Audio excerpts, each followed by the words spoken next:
ഒരു ദിവസം മുഴുവൻ ഉന്മേഷത്തോടെ ഇരിക്കാൻ എന്തൊക്കെ ഭക്ഷണങ്ങളാണ് കഴിക്കേണ്ടതും എങ്ങനെ എനർജറ്റിക് ആയിട്ട് ഇരിക്കാമെന്ന് നോക്കാം. പ്രഭാത ഭക്ഷണം കഴിക്കേണ്ടതിൻ്റെ പ്രാധാന്യം എന്താണെന്ന് നമുക്ക് ആദ്യം നോക്കാം. നമ്മൾ പ്രഭാത ഭക്ഷണം സ്കിപ്പ് ചെയ്യുന്നതിൻ്റെ ഭാഗമായിട്ടാണ് ഡിമെൻഷ്യ പോലെയുള്ള ഓർമ്മക്കുറവ് പോലെയുള്ള രോഗങ്ങൾ പല പ്രായത്തിലും കണ്ടുവരുന്നത്. പ്രഭാത ഭക്ഷണം എന്ന് പറയുമ്പോൾ നമ്മുടെ ബ്രെയിനിൻ്റെ ഫുഡാണ്. നമ്മുടെ തലച്ചോറ് ദിവസം മുഴുവൻ പ്രവർത്തിക്കണമെങ്കിൽ പ്രഭാത ഭക്ഷണം കഴിച്ചേ തീരുള്ളൂ.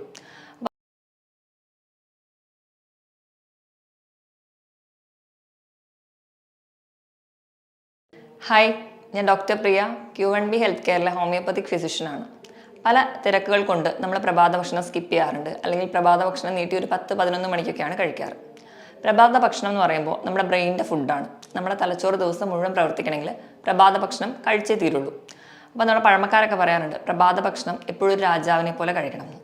ഇന്ന് നമുക്ക് ഈ വീഡിയോയിലൂടെ ഒരു ദിവസം മുഴുവൻ ഉന്മേഷത്തോടെ ഇരിക്കാൻ എന്തൊക്കെ ഭക്ഷണങ്ങളാണ് കഴിക്കേണ്ടതും എങ്ങനെ എനർജറ്റിക് ആയിട്ട് ഇരിക്കാമെന്ന് നോക്കാം. പ്രഭാത ഭക്ഷണം കഴിക്കേണ്ടതിൻ്റെ പ്രാധാന്യം എന്താണെന്ന് നമുക്ക് ആദ്യം നോക്കാം. ഒന്നാമതായിട്ട് പലരും രാവിലത്തെ ഫുഡ് സ്കിപ്പ് ചെയ്യാനുള്ള പ്രധാന കാരണം എന്ന് പറഞ്ഞാൽ അമിതവണ്ണം കാരണം ആ വണ്ണം കുറയ്ക്കാൻ വേണ്ടിയിട്ടായിരിക്കും രാവിലത്തെ ഫുഡ് നമ്മൾ സ്കിപ്പ് ചെയ്യുക. പക്ഷേ നമ്മൾ ഫുഡ് രാവിലെ സ്കിപ്പ് ചെയ്യുമ്പോൾ നമ്മുടെ വിശപ്പ് കൂടുകയും നമ്മളത് കഴിഞ്ഞ് ഒരു 11 മണി അല്ലെങ്കിൽ ഒരു 12 മണിക്കൊക്കെ കഴിക്കുമ്പോൾ നമ്മൾ ഹെവി ആയിട്ട് കഴിക്കും. അത് നമുക്ക് അമിതവണ്ണം കൂട്ടുകയാണ് ചെയ്യാറ്. രണ്ടാമതായിട്ട് പ്രഭാത ഭക്ഷണം എന്ന് പറഞ്ഞാൽ നമ്മുടെ ബ്രെയിനിൻ്റെ ഫുഡാണ്.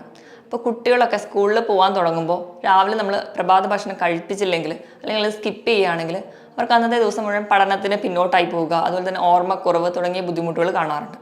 നമ്മൾ പ്രഭാത ഭക്ഷണം സ്കിപ്പ് ചെയ്യുന്നതിൻ്റെ ഭാഗമായിട്ടാണ് ഡിമെൻഷ്യ പോലെയുള്ള ഓർമ്മക്കുറവ് പോലെയുള്ള രോഗങ്ങൾ പല പ്രായത്തിലും കണ്ടുവരുന്നത്.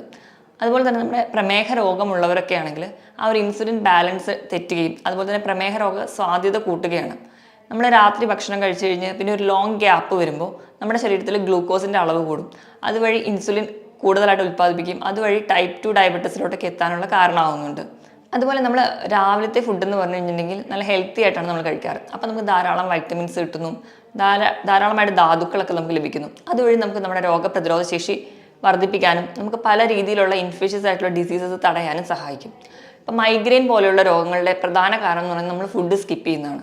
അപ്പം മൈഗ്രെയിൻ പോലുള്ള ചാൻസ് നമ്മൾ ഈ പ്രഭാത ഭക്ഷണം സ്കിപ്പ് ചെയ്യുന്നതുകൊണ്ടാണ് കൂടുതലായിട്ട് ഉണ്ടാകുന്നതായിട്ട് കണക്കുകൾ പറയുന്നത്. അതുപോലെ തന്നെ ഹൃദ്രോഗ സാധ്യത പ്രഭാത ഭക്ഷണം സ്കിപ്പ് ചെയ്യുന്നവർക്ക് വളരെ കൂടുതലായിട്ട് കണക്കുകൾ പറയുന്നുണ്ട്. നമ്മൾ ഫുഡ് സ്കിപ്പ് ചെയ്യുന്ന ഒരു കണക്കുകൾ എടുക്കാൻ 27% പേർക്കും ഹൃദ്രോഗ സാധ്യത കൂടുകയും അതുവഴി കൊളസ്ട്രോളൊക്കെ കൂടുന്നതായിട്ട് നിൽക്കുന്നതും കാണാം. അതുപോലെ നമുക്ക് എന്തെങ്കിലും കോൺസെൻട്രേഷൻ നഷ്ടപ്പെടുക അങ്ങനെ തുടങ്ങി പല പഠന വൈകല്യങ്ങളിലോട്ടും പോകാനുള്ള പ്രധാന കാരണവും പ്രഭാത ഭക്ഷണം നമ്മൾ സ്കിപ്പ് ചെയ്യുന്നത് കൊണ്ടാണ്. ഇതോടൊപ്പം തന്നെ നമ്മുടെ കൊളസ്ട്രോളിൻ്റെ ലെവൽ മെയിൻറ്റെയിൻ ചെയ്യാനും നമ്മുടെ ശരീരത്തിൽ ഗുഡ് കൊളസ്ട്രോൾ ഉണ്ടാക്കാനും നമ്മൾ പ്രഭാത ഭക്ഷണം കഴിക്കേണ്ടത് അത്യാവശ്യമാണ്. അതുപോലെ തന്നെ ഒരു പ്രായം എത്തിക്കഴിഞ്ഞാൽ നമ്മുടെ ശരീരത്തിൽ കാൽസ്യം മെറ്റബോളിസം കൃത്യമായിട്ട് നടക്കില്ല. അത് കൃത്യമായിട്ട് നടക്കണമെങ്കിൽ നമ്മൾ രാവിലെ തന്നെ നല്ല ഹെൽത്തി ആയിട്ടുള്ള ഫുഡ് കഴിക്കണം. അതുപോലെ കുട്ടികളിൽ ഉണ്ടാകുന്ന ഹോർമോണൽ ഇംബാലൻസ്, അതുപോലെ ഇൻസുലിൻ റെസിസ്റ്റൻസും PCOD പോലെയുള്ള രോഗങ്ങൾ, കുട്ടികളിൽ ഉണ്ടാകുന്ന അമിതവണ്ണം, ഇതിനെല്ലാം കാരണം നമ്മൾ പ്രഭാത ഭക്ഷണം സ്കിപ്പ് ചെയ്യുന്നതാണ്. ഇനി എപ്പോഴാണ് നമ്മൾ രാവിലത്തെ ഫുഡ് കഴിക്കേണ്ടത് നോക്കാം. നമ്മൾ രാവിലെ എണീക്കുമ്പോൾ തന്നെ നമ്മൾ വെറും വയറ്റിൽ ചായയോ കാപ്പിയോ ആണ് പൊതുവേ കഴിക്കാറ്. അത് മാറ്റിയിട്ട് രാവിലെ എണീക്കുമ്പോൾ തന്നെ 1-2 ഗ്ലാസ് ചെറു ചൂടുവെള്ളം കുടിക്കാൻ ശ്രദ്ധിക്കുക. അത് കഴിഞ്ഞ് ഒരു അരമണിക്കൂർ കഴിയുമ്പോഴത്തേക്കും നമ്മൾ ലൈറ്റായിട്ട് എന്തെങ്കിലും ഫുഡ് കഴിക്കുക. പഴം അല്ലെങ്കിൽ മുട്ട അങ്ങനെ എന്തെങ്കിലും ചെറിയ ലൈറ്റായിട്ടുള്ള ഫുഡ് കഴിക്കുക. അങ്ങനെ കഴിക്കുകയാണെങ്കിൽ നമ്മുടെ വയറ്റിൽ അസിഡിറ്റി ഉണ്ടാവുന്നതും അതുവഴി ഉണ്ടാകുന്ന ഗ്യാസ് ട്രബിളും ഒക്കെ കുറയ്ക്കാൻ പറ്റും. അപ്പോൾ ഈ ഒരു ലൈറ്റായിട്ടുള്ള എന്തെങ്കിലും ഫുഡ് കഴിച്ചു കഴിഞ്ഞാൽ ഒരു 1-2 മണിക്കൂറിന് ശേഷം മാത്രം നിങ്ങൾക്ക് നിങ്ങളുടെ ബ്രേക്ക്ഫാസ്റ്റ് കഴിക്കാവുന്നതാണ്. അപ്പോൾ അങ്ങനെ കഴിക്കുകയാണെങ്കിൽ നമുക്ക് പ്രത്യേകിച്ച് ഒരു ഗ്യാസ്ട്രിക് അൾസറോ അസിഡിറ്റിയോ പോലെയുള്ള ബുദ്ധിമുട്ടുകൾ ഉണ്ടാവാതിരിക്കും. എപ്പോഴും നമ്മൾ എണീറ്റിട്ട് ഒരു 1-2 മണിക്കൂർ കഴിയുമ്പോൾ തന്നെ നമ്മൾ നമ്മുടെ മോർണിംഗ് ബ്രേക്ക്ഫാസ്റ്റ് കഴിച്ചിരിക്കണം. എല്ലാവരും അത് സ്കിപ്പ് ചെയ്തൊരു 10-11 മണിയാകുമ്പോൾ കഴിക്കുമ്പോഴത്തേക്കും നമുക്ക് വയറിൽ ഗ്യാസ് കയറുകയും അതുകൊണ്ട് നമുക്ക് ഫുഡ് കഴിക്കാൻ പറ്റാതാവുകയും പോലെയുള്ള ബുദ്ധിമുട്ടുകളാണ് നമുക്ക് ഉണ്ടാകാറ്. ഇനി ഉന്മേഷത്തോടെ നമുക്ക് ഇരിക്കണമെങ്കിൽ നമ്മൾ എന്തെല്ലാം ഭക്ഷണങ്ങൾ കഴിക്കണമെന്ന് നോക്കാം. നേരത്തെ പറഞ്ഞതുപോലെ തന്നെ നമ്മൾ ഒരു ദിവസം മൊത്തം കഴിക്കുന്ന ഭക്ഷണത്തിൻ്റെ ഒരു 50% നമ്മുടെ പ്രഭാത ഭക്ഷണങ്ങളായിരിക്കണം. അതിൽ നമ്മൾ പ്രോട്ടീൻ ഉൾപ്പെടുത്തണം, കാർബോഹൈഡ്രേറ്റ് ഉൾപ്പെടുത്തണം, ഫാറ്റ് ഉൾപ്പെടുത്തണം, അതുപോലെ തന്നെ വെജിറ്റബിൾസും ഫ്രൂട്ട്സും ഉൾപ്പെടുത്തണം. എല്ലാം ഒരു തുല്യ അളവിൽ വേണം നമ്മൾ കഴിക്കാൻ.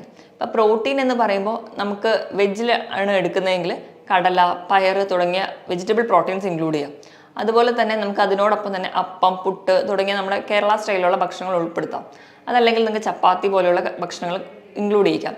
അതോടൊപ്പം തന്നെ ഇപ്പോൾ കൊഴുപ്പ്, നല്ല കൊഴുപ്പിന് വേണ്ടിയിട്ട് നിങ്ങൾക്ക് മത്സ്യം അല്ലെങ്കിൽ മീറ്റ് ഇതൊക്കെ രാവിലെ കഴിക്കാവുന്നതാണ്. അതുപോലെ തന്നെ നമ്മൾ കാർബോഹൈഡ്രേറ്റ് ആയിട്ട് എപ്പോഴും നമ്മൾ അരി ഭക്ഷണം കഴിക്കും. അരി ഭക്ഷണം തന്നെ കുറച്ചുകൂടി ഹെൽത്തി ആയിട്ടുള്ള കുത്തരി ഉപയോഗിക്കുന്നതാണ്. കാരണം അതിൽ കുറച്ചുകൂടി ഫൈബേഴ്സ് ഒക്കെ ഉള്ളത് കൊണ്ട് തന്നെ ദഹനത്തിനും അല്ലെങ്കിൽ നമ്മുടെ ഗ്യാസ്ട്രിക് കംപ്ലയിൻസ് ഒന്നും ഉണ്ടാവാതിരിക്കാനും നമ്മളെ സഹായിക്കും.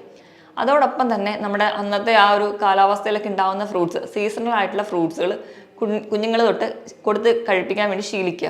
അപ്പോൾ ഫ്രൂട്ട്സ് കൊടുക്കുമ്പോൾ മാക്സിമം അത് ജ്യൂസ് ആക്കി കൊടുക്കുക, അത് കട്ട് ചെയ്ത് തന്നെ കഴിക്കാൻ വേണ്ടി ശീലിക്കുക. അതുപോലെ തന്നെ വെജിറ്റബിൾസ്, ഒരു ബൗൾ സാലഡൊക്കെ കഴിക്കുക. അപ്പോൾ പച്ചക്കറികളുടെ കാര്യം എടുക്കുകയാണെങ്കിൽ സ്റ്റാർച്ച് കൂടിയ പച്ചക്കറികളും സ്റ്റാർച്ച് കുറച്ച് കുറവുള്ള പച്ചക്കറികളും ഉണ്ടാവും. സ്റ്റാർച്ച് കൂടിയ പച്ചക്കറികൾ എന്ന് പറയുമ്പോൾ കിഴങ്ങ് വർഗ്ഗങ്ങളാണ് പൊതുവെ മണ്ണിനടിയിൽ ഉണ്ടാകുന്നത്. ചേന, ചേമ്പ്, ഉരുളൻകിഴങ്ങ്, ഇതിലൊക്കെ സ്റ്റാർച്ച് കൂടിയ ഭക്ഷണങ്ങളാണ്.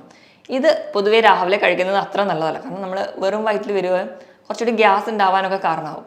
പക്ഷേ സ്റ്റാർച്ച് കുറഞ്ഞിട്ടുള്ള ഭക്ഷണങ്ങളാണ് ക്യാരറ്റ്, കുക്കുമ്പർ, ബീട്രൂട്ട്. ഇതൊക്കെ നിങ്ങൾക്ക് ഒരു ബൗൾ സാലഡായി കഴിക്കാം, അല്ലെങ്കിൽ അതിനോടൊപ്പം തന്നെ കുറച്ചുകൂടി ഫ്രൂട്ട്സും കൂടെ ആഡ് ചെയ്തിട്ട് കഴിക്കാം. അങ്ങനെ ആ ഒരു ടേസ്റ്റിനനുസരിച്ച് എപ്പോഴും നമ്മൾ അന്നജവും അതുപോലെ തന്നെ കൊഴുപ്പും അതുപോലെ തന്നെ പ്രോട്ടീനും കഴിക്കുന്നതിനോടൊപ്പം തന്നെ ഫ്രൂട്ട്സും വെജിറ്റബിൾസും ഇൻക്ലൂഡ് ചെയ്യാൻ വേണ്ടി ശ്രദ്ധിക്കണം. ഈ പറഞ്ഞ ഭക്ഷണത്തിനോടൊപ്പം തന്നെ നിങ്ങൾക്ക് ഒരു പിടി നട്ട്സ് കഴിക്കാം. നട്ട്സ് എന്ന് പറയുമ്പോൾ ബദാം, അല്ലെങ്കിൽ കശുവണ്ടി, അല്ലെങ്കിൽ നിലക്കടല ആയാലും, അല്ലെങ്കിൽ വാൽനട്ടോ, ഫ്ലാക്സ് സീഡോ, പംകിൻ സീഡോ, അങ്ങനെ എന്തും നിങ്ങൾക്ക് ഒരു പിടി, എല്ലാം കൂടി ഒരു പിടി കഴിക്കാവുന്നത് നല്ലതാണ്. അത് നമുക്ക് നമ്മുടെ ശരീരത്തിന് ആവശ്യമുള്ള നല്ല കൊഴുപ്പ് സപ്ലൈ ചെയ്യും. അതുപോലെ നിങ്ങൾക്ക് നിങ്ങൾ ഭക്ഷണത്തിനോടൊപ്പം തന്നെ ചായയോ കാപ്പിയോ കൊടുക്കുന്ന ശീലമുള്ളവരാണെങ്കിൽ അത് മാക്സിമം ഒഴിവാക്കുക. അതിന് പകരമായിട്ട് നിങ്ങൾക്ക് വെള്ളം, നമ്മുടെ സാധാ വെള്ളം തന്നെ കുടിക്കാവുന്നതാണ്. ഇപ്പോൾ കുഞ്ഞുങ്ങളൊക്കെ ആണെങ്കിൽ ചായയോ കാപ്പിയോ ഒക്കെ ഒരു 5 വയസ്സിന് താഴെയുള്ള കുട്ടികൾക്കാണെങ്കിൽ നിർബന്ധമായും കൊടുക്കാതിരിക്കുക. നമ്മൾ സ്ഥിരമായിട്ട് ചായയോ കാപ്പിയോ കഴിക്കുന്നവരാണെങ്കിൽ നമ്മുടെ ശരീരത്തിലുള്ള അയണിൻ്റെ അബ്സോർപ്ഷൻ കുറയ്ക്കും. അതുപോലെ തന്നെ നമ്മുടെ ശരീരത്തിൽ പെട്ടെന്ന് ഡീഹൈഡ്രേഷൻ ഉണ്ടാക്കുകയും ചെയ്യും. അതുകൊണ്ട് തന്നെ നമ്മുടെ ഭക്ഷണം കഴിക്കുകയാണെങ്കിൽ പോലും അതിൽ നിന്നുള്ള ഗുണങ്ങളൊന്നും നമുക്ക് കിട്ടാതെ വരും. അപ്പോൾ മാക്സിമം ചായയോ കാപ്പിയോ ഒഴിവാക്കുക. കുഞ്ഞുങ്ങൾക്ക് അതിന് പകരം ഒരു ഗ്ലാസ് പാലൊക്കെ കൊടുക്കുന്നതാണ് കുറച്ചുകൂടി ഉത്തമം. ഇനി പറഞ്ഞ ഭക്ഷണത്തിലൊക്കെ ധാരാളം മധുരം ഇട്ടോ അല്ലെങ്കിൽ പാലൊക്കെ കൊടുക്കുകയാണെങ്കിൽ ധാരാളം പഞ്ചസാരയൊക്കെ ആഡ് ചെയ്ത് കൊടുക്കാതിരിക്കുക. മധുരം നമ്മൾ കൂടുതലായിട്ട് കഴിക്കുന്നത് നമുക്ക് മറ്റ് ഭക്ഷണങ്ങൾ കഴിക്കാൻ താല്പര്യം തോന്നാതിരിക്കാനും കാരണമാകും. ഇനി എന്തൊക്കെ ഭക്ഷണങ്ങളാണ് നമ്മൾ പ്രഭാത ഭക്ഷണത്തിൽ ഒഴിവാക്കേണ്ടതെന്ന് നോക്കാം. ഏറ്റവും പ്രധാനപ്പെട്ടത് എണ്ണയിൽ ഒരുപാട് വറുത്ത ഭക്ഷണങ്ങൾ ഒഴിവാക്കുക. എന്നിപ്പം നമ്മുടെ ഒരു കേരള സ്റ്റൈൽ പറയുകയാണെങ്കിൽ പൂരി, ഇത് രാവിലെ കഴിക്കുന്നത് നല്ലതല്ല. അതുപോലെ തന്നെ വട, അതുപോലെ സ്നാക്സ് ഐറ്റംസ് എല്ലാം രാവിലെ കഴിക്കാതിരിക്കുന്നതാണ് വളരെ നല്ലത്. കാരണം അത്രയും നമ്മുടെ വയർ കാലിയായി കിടക്കുമ്പോൾ ഹെവി ആയിട്ടുള്ള എണ്ണയിൽ വറുത്ത ഭക്ഷണങ്ങൾ കുറച്ചുകൂടി നമുക്ക് ദഹിക്കാനും ബുദ്ധിമുട്ടാണ്, വയറിന് കംപ്ലൈൻറ്റ് ഉണ്ടാക്കുകയും ചെയ്യും. അതുപോലെ തന്നെ ചപ്പാത്തി, അതിനോടൊപ്പം തന്നെ കിഴങ്ങ് കറി, രണ്ടിലും സ്റ്റാർച്ചാണ്. നമുക്ക് അമിതമായി സ്റ്റാർച്ച് ഇരിക്കുകയും അത് നമുക്ക് കുറച്ചുകൂടി ക്ഷീണം ഉണ്ടാക്കുകയും ചെയ്യും. അതുപോലെ ബ്രെഡ്, സോസേജ്, പാക്ഡ് ഫുഡ്സ്, അല്ലെങ്കിൽ ഹാഫ് കുക്ക്ഡ് ആയിട്ടുള്ള ഭക്ഷണങ്ങൾ, ഇതൊക്കെ മാക്സിമം രാവിലത്തെ ഭക്ഷണത്തിൽ ഒഴിവാക്കുക. നിങ്ങൾ ബ്രെഡൊക്കെ കഴിക്കണം, അല്ലെങ്കിൽ ബന്ന് അങ്ങനത്തെയൊക്കെ കഴിക്കണം എന്ന് ആഗ്രഹമുള്ളവരാണെങ്കിൽ 2 ആഴ്ച കൂടുമ്പോൾ ഒരിക്കൽ കഴിക്കാം. അല്ലെങ്കിൽ ബ്രെഡ് ഉപയോഗിക്കുമ്പോൾ മാക്സിമം ഹോൾ ഗ്രെയിൻ ബ്രെഡുകളോ അല്ലെങ്കിൽ വീറ്റ് ബ്രെഡുകളൊക്കെ കൂടുതലായിട്ട് ഡിപ്പെൻഡ് ചെയ്യാൻ വേണ്ടി ശ്രദ്ധിക്കുക. നമ്മൾ അമിതമായിട്ട് ബ്രെഡൊക്കെയാണ് ഡിപ്പെൻഡ് ചെയ്യുന്നതെങ്കിൽ നിങ്ങൾക്ക് മലബന്ധം അല്ലെങ്കിൽ പൊതുവേ അതുകൊണ്ട് ഉണ്ടാകുന്നതായ ബുദ്ധിമുട്ടുകൾ, കാരണം അത് മൈദ ആയതുകൊണ്ട് തന്നെ പല ബുദ്ധിമുട്ടുകളും നമുക്ക് ഭാവിയിൽ ഉണ്ടാവും. അതുപോലെ തന്നെ ഈ ഹാഫ് കുക്ക്ഡ് ഫുഡ് അല്ലെങ്കിൽ പ്രോസസ്ഡ് ഫുഡിലാണ് നമ്മൾ ന്യൂഡിൽസ്, പാസ്ത, മെക്രോണി പോലെയുള്ള ഭക്ഷണങ്ങൾ വരിക. ഇതും സ്ഥിരമായിട്ട് രാവിലെ കഴിക്കുന്നവരാണെങ്കിൽ അത് മാക്സിമം ഒഴിവാക്കാൻ ശ്രദ്ധിക്കുക. ഇതൊന്നും നമുക്ക് അത്ര ഹെൽത്തി അല്ല. നിങ്ങൾക്ക് അത്ര ആഗ്രഹമാണെങ്കിൽ ഒരു 2 ആഴ്ച കൂടുമ്പോൾ ഒരിക്കലൊക്കെ നിങ്ങൾക്കിത് കഴിക്കാവുന്നതാണ്. അതുപോലെ തന്നെ അമിതമായിട്ട് മധുരമുള്ള ഡ്രിങ്ക്സ്, അല്ലെങ്കിൽ നമ്മൾ എനർജി ഡ്രിങ്ക് ആണെന്ന് പറഞ്ഞ് കഴിക്കുന്നത്, ന്യൂട്ടല്ല, ജാം, അതുപോലെയുള്ള ബ്രെഡിൻ്റെ കൂടെ കഴിക്കുന്ന ഭക്ഷണങ്ങൾ, അതുപോലെ നമ്മൾ ആഡഡ് ഷുഗർ ഉള്ള എല്ലാ ബേക്കറി ഐറ്റംസ്, ഇതൊക്കെ രാവിലത്തെ ഭക്ഷണത്തിൽ നിന്ന് അവോയ്ഡ് ചെയ്യേണ്ടതാണ്. ഇതുപോലെ തന്നെ നമ്മൾ കുഞ്ഞുങ്ങളായിരിക്കുമ്പോൾ തൊട്ട് തന്നെ ശീലിക്കേണ്ടതാണ് മാക്സിമം ഇങ്ങനെ ഒരുപാട് ട്രാൻസ് ഫാറ്റി ആസിഡ് അടങ്ങിയിട്ടുള്ള ഭക്ഷണങ്ങൾ, അതായത് നമ്മൾ ബിസ്ക്കറ്റ്, ചിപ്സ് പോലെയുള്ള വറുത്ത് കോരുന്നത് ഭക്ഷണങ്ങൾ, മിക്സ്ചർ പോലെയുള്ള ഭക്ഷണങ്ങൾ, ഇതൊക്കെ മാക്സിമം രാവിലത്തെ ഫുഡിൽ നിന്ന് മാറ്റി നിർത്തേണ്ടതാണ്. അതുപോലെ ഒരുപാട് മധുരമടങ്ങിയ ഡ്രിങ്ക്സുകൾ, കോളകൾ, ഇതൊക്കെ ഒഴിവാക്കുക.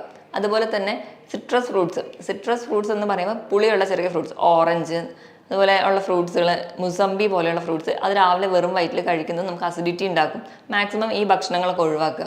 പകരം നമ്മുടെ നാട്ടിലൊക്കെയുള്ള ഹെൽത്തി ആയിട്ടുള്ള പഴവർഗ്ഗങ്ങളും പച്ചക്കറികളൊക്കെ ഇൻക്ലൂഡ് ചെയ്ത് നമ്മുടെ വീട്ടിൽ തന്നെ ഉണ്ടാക്കുന്ന ഭക്ഷണങ്ങൾ കുഞ്ഞിലേ തൊട്ട് കഴിച്ച് ശീലിക്കാൻ വേണ്ടി ശ്രദ്ധിക്കുക. അങ്ങനെ കഴിക്കുന്നത് വഴി നമുക്കൊരു ദിവസം മൊത്തം ഹെൽത്തി ആയിട്ടിരിക്കാനും നമ്മുടെ ആരോഗ്യം മെച്ചപ്പെടുത്താനും രോഗപ്രതിരോധ ശേഷി വർദ്ധിപ്പിക്കാനും സഹായിക്കും. മറ്റൊരു ഹെൽത്ത് ടോപ്പിക്കുമായിട്ട് വീണ്ടും കാണുന്നത് വരെ നന്ദി.